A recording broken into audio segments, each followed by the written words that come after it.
Good morning! Nasa linya ngayon si Attorney Benjamin Tolosa, ang spokesperson po naman ng prosecution panel sa impeachment trial ni VP Sara. Good morning, Attorney! Magandang umaga ho, Manong Ted and DJ Chacha. Sa lahat ng mga tiga-subaybay ngayong araw, magandang umaga.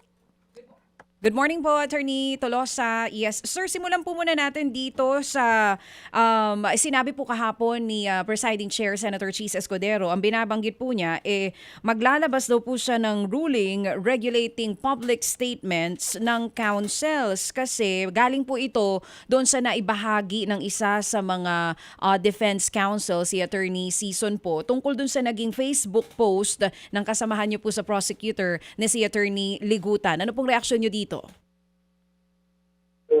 Re-respetuhin at gagalangin natin ho, no, kung anong order na ilalabas ho ng presiding officer sa bagay na yan. No? But paukol ho dun sa nasabi na post ni Attorney Ligutan, no, bibigyan naman siyang pagkakataon, no, para makasagot din sa Lunes, no, sa bagay na yan. But I think based on what he has explained also yesterday, wala naman hong intention, no, to disrespect anyone. Sa kanya lang naman, no, so being a professor also, at alam niya, madaming mga sumusubaybay din na mga law students, new lawyers, and even general public na interesado. No?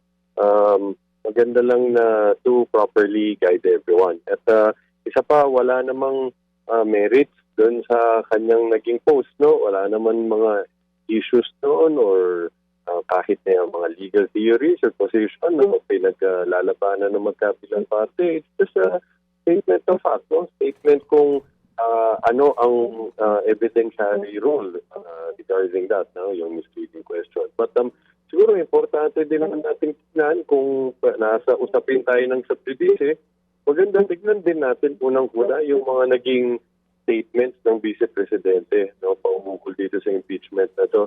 Maalala natin, noong July, nag-issue siya ng official statement, basically attacking the prosecution, saying we're resorting to fabricated evidence, no, and the manufactured narrative.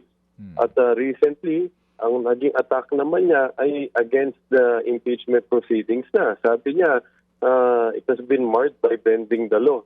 No? So, at sinasabi niya dito, mayroong mga irregularidad, no, and then even when you say bending the law, parang violations of the law, no, being done in the impeachment proceedings. This is an attack against the integrity of the impeachment court itself, no. So kung meron ho sigurong mas tignan din, no, ng mga akto na talagang constitute sub judice, if not even contemptuous conduct, tignan din ho natin yung naging acto ng Vice Presidente. Magandang punto po yun, Attorney Tolosa, especially never pa siya umattend, ano, sa lahat ng impeachment proceedings. Pero ano po masasabi nyo? Kasi you talked about sub judice rule na ito patungkol sa mga defense and prosecutor lawyers natin. Pero di ba naalala po natin, meron ding post na ginawa ang isa sa mga senator judges na si Senadora Pia Cayetano.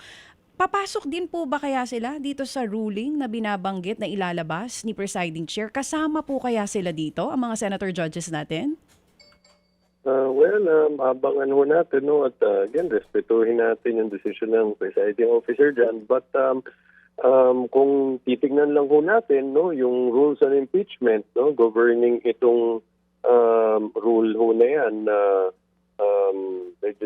sub judice rule, tama ho dyan, hindi lang the parties, the councils, and of course the senators also. So, of course, mumasa naman ho kami, no, yung that provision will be treated to everyone concerned fairly. No? Everyone concerned para tratuhin po na patas.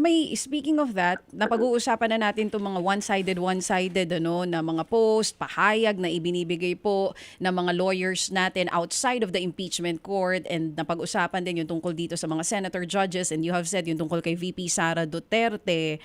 Meron na po bang balita tungkol dun sa kung may sanction man na ibibigay po ang impeachment court sa isa sa mga senator judges? May balita na po ba doon sa naging post ni Senator Pia Cayetano? Wala pa ho, no. I don't think we've heard anything, no, mentioned about that during the impeachment proceedings. So. Will you raise that next week po kung sakali man, or wala sa posisyon ang prosecutor lawyers natin to raise this issue about the senator judge? Sa ngayon ho, no, we're still deliberating the matter. Wala pa ho kaming agreement with respect to that, no, coming to prosecution. But yun natin, no, kung abangan din natin yung magiging action ng presiding officer po ko dito dahil alam naman din ho namin na madami din ho nag-aabang, no, kung tungkol sa yan. So hindi pa po napag-uusapan ng prosecution kung i-raise niyo po itong concern na ito? Kung may decision man ang presiding judge tungkol po dun sa naging post? Tama ho, DJ. Oo. Attorney Tolosa, may binanggit din si Senator Escudero kahapon. Sabi niya, one side crossing line many times. Sino po kayang side ang pinatutungkulan niya dito? Abangan ho natin, no, kung ano ho ang magiging kautusan niya dyan, no. But what you can say is we've been trying our best, no, to make sure that we will not violate the rules na para mga statements natin, answers to media questions, papasok dun sa exemption dyan, which is yung true and fair reporting. But kung meron man ho tayong naging misstep dyan, of course, we will take accountability and mas lalo ho natin pag-iingatan pa, no, yung mga sagot natin para masigurado natin wala tayong violation. Pero napag-usapan nyo na rin po ba sa prosecution kung among the lawyers po ng prosecution ay ipagbabawal nyo na rin? Kung baka kayo na maglilimit sa sarili ninyo on postings ng mga nangyayari po sa trial? More of ang usapan ho, again, be more careful and mindful of the statements para masiguradong wala ho tayong paglabag na magagawa dito sa mga. At kahapon, naglabas na rin po ng pahayag si Attorney Ligutan. He said, hindi daw po niya i-delete yung post. Di po kaya yun makaapekto sa maging ruling or ilalabas nga po na ruling ni Presiding Chair? We will see ho, no? But I'm sure kung meron ho maging kautosan dyan ng presiding officer, we will abide by it, no? But let's also wait, no, for his official response, no, dun sa manifestation made against him. Binigyan naman ho siyang pagkakataon ng presiding officer na magsalita din sa pagdinig sa Lunes. Oo nga po, attorney. Pero sa prosecution side, kayo po ng mga kasamahan yung abogado dyan. Sir, suportado niyo po ba na hindi niya buburahin yung post? Sa amin ho, wala naman po kaming nakitang masama doon, no, dahil it was not made with malice, it was not made in bad faith.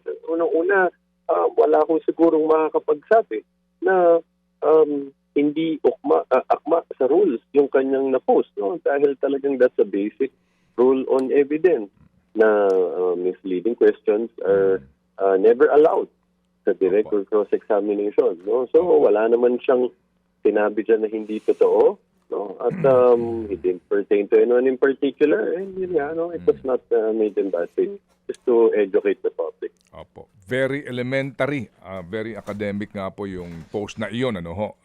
Palagay ko po, ano na siya, immaterial and irrelevant, attorney. Tama po, Manong Ted. Sorry. Salamat. Opo. Ganito, attorney, Yes, sir. kahapon po, no, sa totoo lang, iba-iba ang reaksyon, no, ng mga nanonood sa trial at dragging na yung sa iba yung panonood. Kasi nga, ang iba po ay repetition lang nung unang testigo na taga-COA, di ba? Yung walang patumanggang pag-invoke nga dito sa joint memorandum circular na ito. Sa assessment po ng prosecution, yun bang ginawang cross-examination nitong si Attorney Ferrer, nakatulong pa sa inyo? Again, Manong Ted, no, kailangan ko lalong mag-ingat sa sagot, dahil ang pagtitimbang nung nagawa sa cross-examination, that falls sa discretion impeachment court. But what I can say is, meron ho siyang mga naging sagot dun sa mga katanungan kahapon na sa tingin namin, lalong pinagtibay yung statement niya sa direct examination. No? Tulad nung pinaliwanag niya, kung ano yung mga naging, for example, difference. Bakit yung statement na yung mga pag-amin under oath na ginawa ng mga FTO ng Office of the Vice President and Department of Education, bakit nagkaibang resulta? Which is sa OVP, dahil dito sa pag-amin na to na inutusan ng Vice Presidente, ang STO, na ilipat yan to a third person, doon ay nagresulta sa notice of disallowance. DepEd ay hindi. Ang naging paliwanag niya dyan, noon bigay siyang linaw dyan, na kasi nung ginawa yung pag-amin na kapag issue na ng credit notice, no? At pinaliwanag din niya na kahit may credit notice na, meron pa rin namang discretion ng COA na buksan ulit yung audit dyan at kasalukuyan na lang pinag-aaralan ito. Opo, sir. Well, sabi nga, dapat mag-iingat po ang ating mga nakakapanayan, pati nga si Attorney Michael Powa kahapon, kasi nga po dito sa napakahirap tulayin na mga binabanggit po na panuntunan. Kung sakasakali ho ba, ang mag-appoint na lang kayo ng iba? Kasi si Attorney Michael, sabi niya, he will stay in the panel, pero most likely po, they will have to appoint someone na hindi kasama doon sa team. Kayo ho sa prosecution? Kung po talagang usually ho naman kasi ang discretion talaga naman yan nandun sa parties yan. Yung kukunin na counsel at kukunin nilang spokesperson. But kung ho talagang mapipilitan ho tayo, wala ho tayong, hindi tayo magbibigyan ng choice na sa matter na yan,